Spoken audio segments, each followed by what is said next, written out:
Là, on va accueillir Marion Darietor, que je félicite par la même occasion, qui a été réélue à la tête d'Entreprise et Progrès ce matin. Voilà, un parcours très inspirant en tant que présidente d'un réseau qui a plus de 50 ans dans l'impact et dans la quête de sens. Donc je vous demande d'applaudir, s'il vous plaît, Marion Darietor, présidente Entreprise et Progrès. Je vous laisse la scène.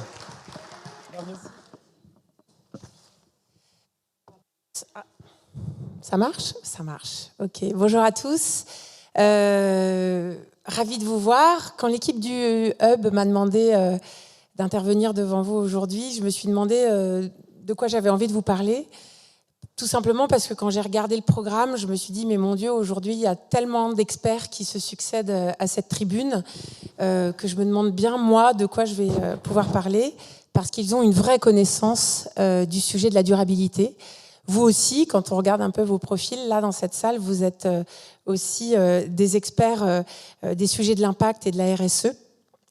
Donc voilà, donc je me suis dit que j'allais pas rivaliser avec tous ces experts et que j'avais envie plutôt de vous partager un témoignage qui est le témoignage de peut-être mon itinéraire de leader engagé. Parce que ce que je voulais vous dire et ce que je veux vous raconter, c'est que c'est pas un long fleuve tranquille, mais que y a plein de choses intéressantes à vous partager. Moi, j'ai de la chance parce que j'ai 2 casquettes dans la vie. Je dirige un cabinet de conseil aux dirigeants qui s'appelle Arcane. On fait de la communication corporate et du conseil aux dirigeants.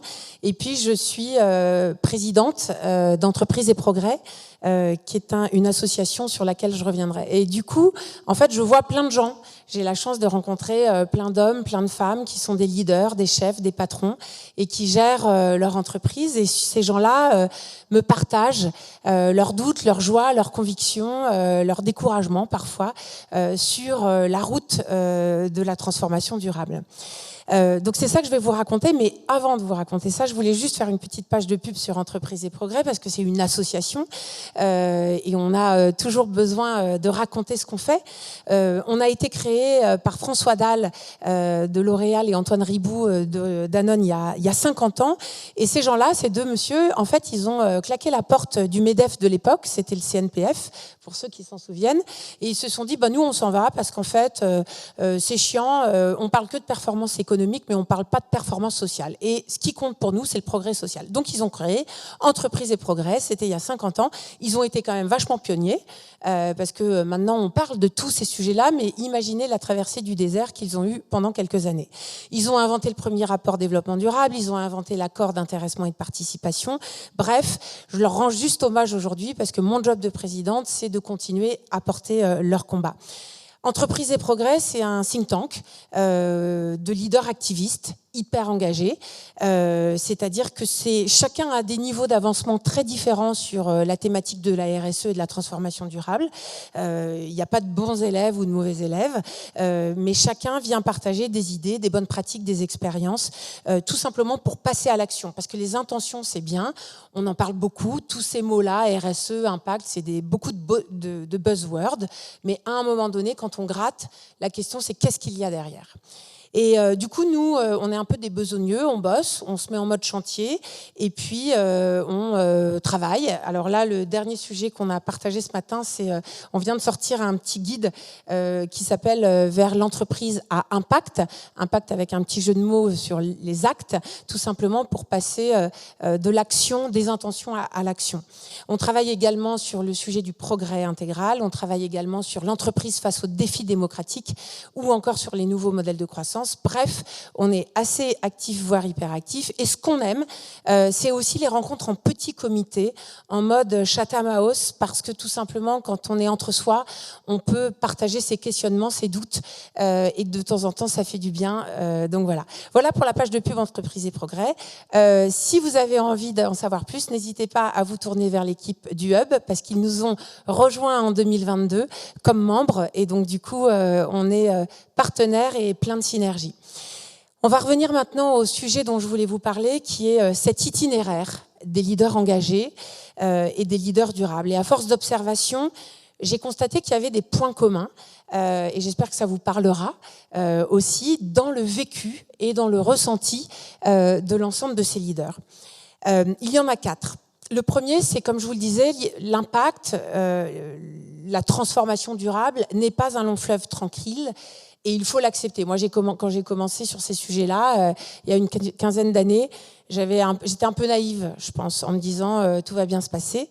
Et puis, si vous êtes dans cette salle et si vous êtes attentif à ce sujet de la durabilité et que vous êtes des leaders engagés, vous verrez, en parlant entre vous, que vous n'avez pas le même rythme dans votre itinéraire et dans votre voyage et que le chemin, il n'est pas linéaire. Il y a des hauts et des bas.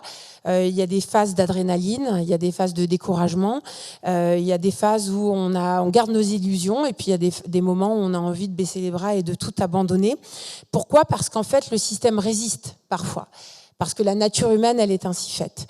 Mais au final, faut pas lâcher. Faut pas lâcher parce que ce qui compte, c'est de se serrer les coudes. Et c'est ce sentiment, comme là maintenant, d'appartenir à une communauté et de se dire finalement on va faire un bout de chemin ensemble. La bonne nouvelle, c'est qu'on est de plus en plus nombreux à monter dans le bateau. Un jour on sera majoritaire et ça c'est la bonne nouvelle parce que il n'y a pas de raison de lâcher. La deuxième observation que je fais sur les leaders engagés et sur leur parcours, c'est que c'est un itinéraire qui nécessite de faire la route à plusieurs pour se donner des forces. Sentir qu'on partage un rêve commun, un référentiel, un état d'esprit, ça donne du courage. Ça permet de sentir qu'on n'est pas seul. Et donc, mon conseil, c'est toujours de rentrer dans des réseaux, d'assister à des conférences comme vous le faites là, de travailler, de se connecter à des micro-communautés, de se faire des réseaux d'alliés, parce que le partage, ça donne du courage et ça permet d'avoir les vertus du collectif. Et quand l'itinéraire est un peu long et tortueux, je trouve que ça fait du bien. Le troisième point, c'est qu'il faut accepter de faire des pauses pour reprendre son souffle. On est tous animés, je pense qu'on a tous ce point commun d'être éveillés, en conscience, qu'on n'a pas envie de lâcher et donc on ressent cette force et cette puissance qu'on a envie de déployer. Le problème, c'est que c'est une discipline qui est encore jeune. On se teste encore, on se cherche parfois. Il faut inventer, il faut modéliser des pratiques, il faut inventer des normes et ça demande énormément d'énergie. Et donc, il y a un côté un peu explorateur. Et donc, il faut accepter de faire les choses par palier et que ça n'est pas linéaire. Et le conseil que je vous donnerais, parce que je le vois chez pas mal de dirigeants, c'est d'accepter de temps en temps faire des breaks. Moi, je pars chaque année une semaine seule sur les routes d'un pays qui m'inspire. En général, c'est l'Inde. Et je passe du temps à me reconnecter aux populations, à me reconnecter à la nature. Et quand je reviens, j'ai la pêche et j'ai un peu plus d'énergie. Voilà. Et ça, c'est un petit truc que j'ai vu parce qu'il y a finalement beaucoup de dirigeants qui le font. Et puis enfin, dernier point, il faut s'inspirer et s'entourer des plus jeunes pour bénéficier de leur détermination et rester toujours éveillé. Cette génération, celle de mes enfants, je les trouve hyper conscients, hyper engagés. Ils lâchent rien, ils nous interpellent, ils nous bousculent, ils nous challengent. Parfois, c'est chiant, mais c'est aussi super sain parce que ça nous fait avancer. Il faut avoir le réflexe de les faire rentrer dans nos instances et dans nos réflexions parce que c'est une petite voix. Tout ça pour vous dire que c'est 4 attitudes que je trouve assez vertueuses. Mais je voudrais finir avec une conviction, au-delà de ces 4 attitudes, qui me tient particulièrement à cœur parce que c'est la plus difficile. Parce que c'est une attitude qu'il faut adopter.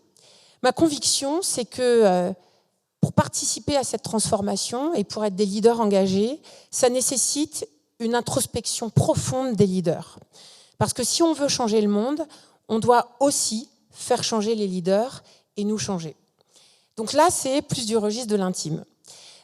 Parce qu'on le voit qu'il y a toute cette émergence avec la crise sanitaire, donc c'est génial, la performance économique qui vit aux côtés des critères ESG et de la RSE, ça permet de répondre à la recherche de sens de nos collaborateurs, à la recherche d'une performance plus équilibrée, c'est top.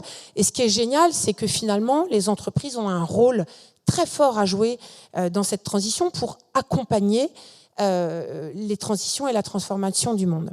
La difficulté, c'est que du coup, ça met la pression sur les entreprises et ça met la pression sur les dirigeants. Et le nombre de questions qu'on nous pose, ils sont énormes et il faut qu'on ait réponse à tout. Et donc, parfois, on a une espèce de tsunami et une espèce de burn-out de l'impact et de la RSE parce que finalement, on n'a pas les réponses. Et du coup, pour que cette transformation elle soit complète, le rôle du patron, des patrons, il est hyper important. Ces gens-là, nous devons nous impliquer, on doit y croire réellement, on doit avoir des preuves concrètes de notre action, on doit modifier nos attitudes, parfois modifier nos raisons d'être. Et je me suis forgé une certitude, c'est que dans ce monde toujours plus horizontal, le patron ne peut plus être celui qu'il était, juste à diriger. Il ne peut plus le faire de la même manière, il doit gouverner et pas uniquement diriger avec son PNL. Il doit être un patron citoyen pour servir un capitalisme européen qui est tourné vers le sens. Et alors, qu'est-ce que ça veut dire d'être un patron citoyen? Qu'est-ce que ça veut dire d'être un leader engagé? C'est cultiver une forme d'humilité, c'est préférer l'intuition à la démonstration et au chiffrage de tout. C'est cultiver un sens du tempo, de l'allegro au moderato qui permet de transformer l'intuition en projet d'entreprise. C'est l'envie de gagner, non pas l'envie de gagner au sens de la performance, mais plutôt cette envie de créer toujours, de se surpasser en permanence et de s'inscrire dans une dynamique plus grande que nous, qui est celle du bien commun. Et enfin, devenir un patron citoyen, c'est aussi accepter une forme de spiritualité pour certains. Parfois, quand on a du mal à y croire, si on se dit qu'on est guidé par un truc, quel qu'il soit, au-dessus de nous, finalement, ça aide à avancer parce que ça permet aussi d'accepter ses propres failles. Et donc tout ça, ça pose une question qui est la suivante. On a peut-être que tout ce qu'on a appris dans les écoles de management, dans les guides de management, dans toutes les postures qu'on a crues les bonnes, en tant que patron, en tant que leader, finalement, ça n'est plus opérant dans le monde dans lequel on vit aujourd'hui. Et je regardais avec mon fils La Guerre des Étoiles, et à un moment donné, Yoda, il dit à Skywalker, lorsqu'il vient le trouver pour essayer de retrouver de la force, il lui dit « You must unlearn what you have learned ». Et cette phrase, elle me permet simplement de finir avec un call to action à votre destination, vous les leaders engagés. Acceptons de nous changer nous-mêmes pour mieux changer le monde, de réfléchir à ça. Osons enclencher notre propre transformation pour déconstruire ce qu'on a parfois mis du temps à construire. Soyons fiers d'incarner cette nouvelle génération de leaders qui est véritablement à la manœuvre pour construire cette transformation durable. Voilà les quelques éléments d'observation, de décryptage que je vois au gré de mes rencontres avec plein de gens qui m'inspirent, et j'avais tout simplement aujourd'hui envie de le partager avec vous. Merci beaucoup.